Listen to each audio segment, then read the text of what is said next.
it was converting at about 40%. Our other AI agent convert at 78%. This month alone, you saw 23 new patient calls come through that AI agent, and it booked 17 of those. The benchmark for humans is 70 plus. It's doing just as well as team members are, maybe better, because AI is consistent and humans are humans. Welcome back to another episode of Dental Marketing Go. I'm your host, Gary Bird. I'm the owner of SMC National, where we help offices just like yours level the playing field against the big guys out there so you can grow the way that you want. And in today's episode, we're going to be talking about AI and how it's not all created equal. If you've ever used AI before, you know some of it is really bad.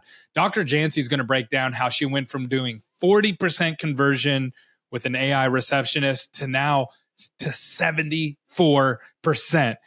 That means she's getting more new patients through the door. Her marketing ROI is higher. Her office is busier, all from just making one small switch with AI. This is a must watch. If you're using AI and you're not tracking its results, it could be costing you a ton of new patients. Stay tuned. One thing that we noticed is you had an AI receptionist taking your calls, and we kind of did a deep dive into that. And we noticed that it was converting at about 40%. So it was taking a good number of calls. Last month, it took 8 new patient calls. And the month before, it took, I think, 7 new patient calls.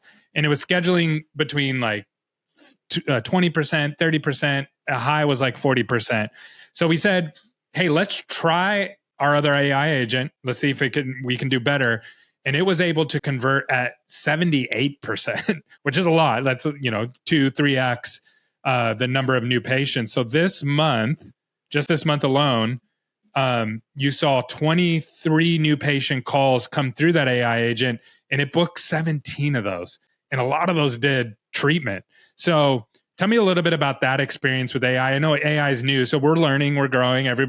We're constantly tweaking the stuff that we're doing as well. What were your thoughts on that? So we had an AI receptionist through a different platform for about a year.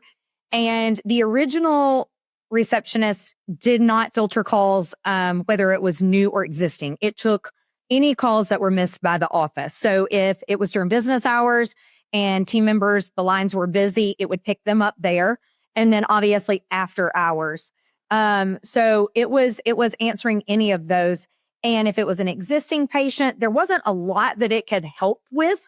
Ultimately, it would, say, hey, we're closed. We can't handle your billing concern. We'll, forward this to the office, and it would kind of send us like a transcript. And then we would end up having to call them back on the next business day anyway. New patients, we worked with them closely, trying to modify its verbiage, the scripting, because our office is predominantly out of network. We're only directly contracted with 2 remaining plans. And we had a really hard time nailing down what the AI receptionist was saying to the patients. We would think we'd have it tweaked, and then I would get a transcript because I always got an email when any call was answered, and it might do okay for a couple of weeks. And then I would see that it was, using out of network language or just telling them, no, we can't accept that here or what have you. So it was a little bit frustrating for us because we thought we had something that was going to benefit the practice. But really, it didn't help with existing patients whatsoever just because of its innate limitations. But it also wasn't really helping with new patients as well. It was actually deterring some of them because of the language that it was using, which was not consistent with the language that our team was using if they would have answered the phone. But it also wasn't doing a great job even for the ones that it did schedule, because even though it integrated with EagleSoft, which is the PMS that we use, let's say we had a gray block, but the chair wasn't closed. For those of you that use EagleSoft, you'll understand what I mean. It would still try to schedule a patient where my gray block was, indicating that I didn't really have availability in that area. So oftentimes we would have to call the patient and say, hey, we actually need you to come at such and such time. And for new patients, you never want to have to call and move them and there be issues because you want to get off on a good first impression, good foot. But sometimes AI did not set us up for that, even if it did convert it. So there were multiple layers of issues that we were running into with the former platform, but we did have a year-long contract that we had to abide by. So even though Gary had introduced us to it several months ago, we still had an obligation to kind of see it through. But we were finally able to convert over to the new platform May 1st. So it's been our first full month with it. And like Gary said, it's converting at like 74%, and the benchmark for humans is 70 plus. So it's doing just as well as team members are.